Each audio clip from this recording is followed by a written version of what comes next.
કરી દીધો. બસ ત્યાંથી તું થઈ ગયો પ્રભુનો બાળક. તો એ પ્રભુના બાળક આજે તું મારા ઘરેથી વિદાય લે છે, મને એનું દુઃખ નથી થતું.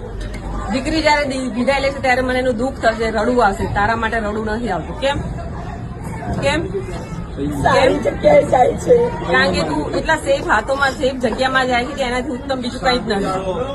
પ્રભુ ભીરે સ્થાપેલું શાસન છે તારે. ત્યાં જઈને તારે તું કશું નહીં કરે, ખાલી જે પરમાત્માએ જે દીપક પ્રગટાયો છે એમાં તારે ઘી બનીને રહેવાનું છે, એની જ્યોત વધારવાની છે. પ્રમાદ કરવાનો નથી. ગુરુ આજ્ઞા એ જ મહત્વનું છે. તારી બુદ્ધિ જે બી હોય, તારું મગજ જે બી હોય, બધું સાઈડમાં મૂકી દે છે. ગુરુ અને માત્ર ગુરુની આજ્ઞા તહતી કરવાની છે. હવે એક નિર્ણય કરવાનો છે. આટલું સરસ સ્ટેજ પર પહોંચ્યા પછી આપણે પાછા વળીને પાછા પડવાનું નથી. પડતી ના થવી જોઈએ. અહીંયાથી ઉન્નતિ ઉન્નતિ ઉન્નતિ જ થવી. સમજી લે, આ ભવ એવો છે કે આ ભવમાં આરાધના કરીને બાકી આગળ આવતા અનંતા ભવો તું ઓછા કરી શકે. એ વાત તારેથી ક્યારે ના ભૂલાવી જોઈએ.